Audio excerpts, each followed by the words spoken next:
ubwo abarundi barasoma ijambo ry'Imana. Uburundi iparadizo.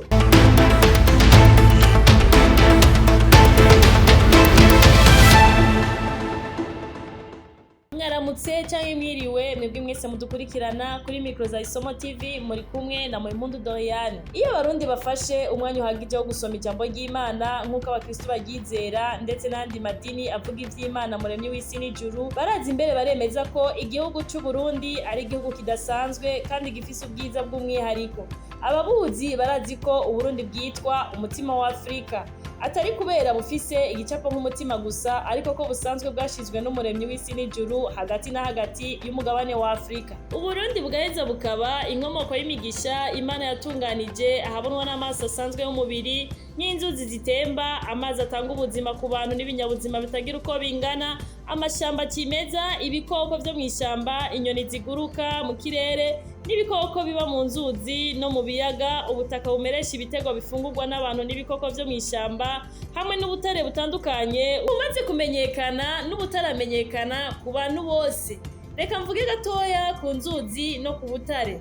Ninde amaze gusoma igitabo c'Itanguriro muri Bibiliya ikigabane ca 2 kuva ku murongo w'9 gushika ku murongo wa 12. Aho haravugwa uruzi Pishoni ruca mu gihugu ca Havira. Ubwo ruzi nigo ruzwi nk'uruzi Nile. Ubwo aho rufise isoko nkuru abarundi n'isi yose ntibahazi. Kandi usomye iyo mirongo ya Bibiliya navuze aho hejuru, havuga hati: muri ico gihugu hari inzahabu nziza cane, mu kinyamazuru de l'or pur. None igihugu kimaze kuba isoko ry'uruzi rurangiranwa nka Nile, rukongera rukagira inzahabu zisumbya ubwiza izahandi hose, kandi ivyo bikavugwa n'igitabo kidasanzwe nka Bibiliya, kuko ari igitabo kidasaza kandi gifise ububasha bwagiye busimba ibinjana birenga 200. Akavuze umuririmbyi w'uruvyina ati: ehe nimurabe ewe mama we, ninde afise nk'aba tugahaya. Tuhagaze kandi gato ku vyerekeye ubutare, ubushakashatsi bwa vuba burerekana ko imisozi nka yose y'u Burundi yuzuye ubutare bw'ubwoko bwinshi butandukanye, ku rugero rwaho mu bice vyinshi bigize intara z'u Burundi hazohava hiyumvirwa ingene bimura abantu leta ibanje kubagurira amatongo bubatseko amazu, ndetse babagurire n'amabuye bubakishije imishinge y'amazu yabo, kuko hari abarundi benshi bubatse imishinge y'amazu yabo bakoresheje amabuye y'agaciro batayazi. Aha twotanga nk'uburorero bwinshi, hari ibice vy'intara z'u Burundi hagwiriye amabuye bita kwatsi. Ayo mabuye abenegihugu bayubakishije imishinge y'amazu yabo kuko bari bazi ko ari amabuye asanzwe.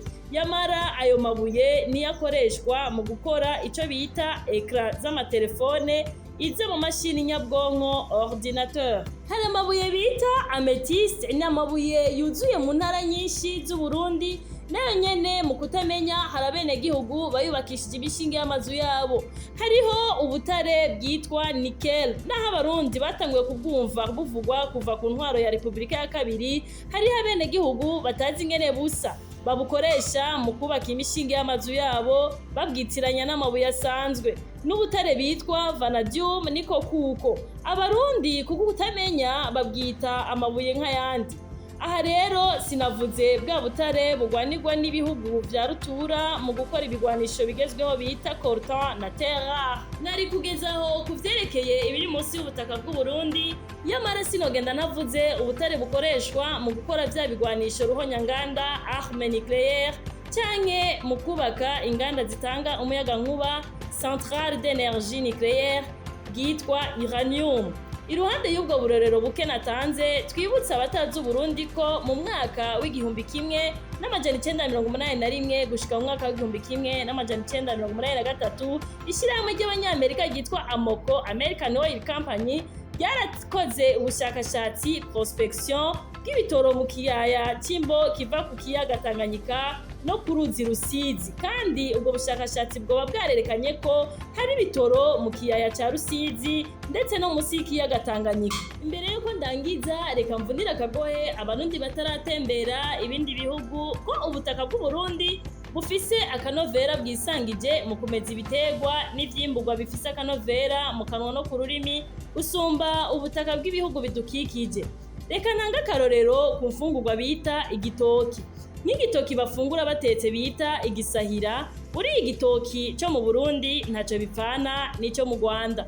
Ufashe igitoki kiribwa imihwi bita akamaramasenge, uriye umuhwi w'i Burundi ntaho upfana n'umuhwi wo mu Rwanda, kandi ari ibitoki vy'ubwoko bumwe. Si ivyo gusa, no ku myumbati nuko nyene. Ikitavuzwe ni igiterwa c'ikawa n'ic'icayi muri ibi bihugu bibiri bihana imbibe. Mbega nogenda ntavuze amazi akanovera kayo? Mvuge ibinyobwa, mvuge ibijanye na klima. Bagenzi, sinobivamwo ngo ndabiheze ivyiza vy'Uburundi. Aho rero ikitavuzwe na amafi yo mu kiyaga Tanganyika, umunyamahanga azikojeje mu kanwa agenda arinovora. Ashitse akifuza kugaruka canke akazitumako aho aba ari hose ku mugabane w'isi. Uwarivuze naryumeko. Uburundi ni Edeni koko. Murakoze.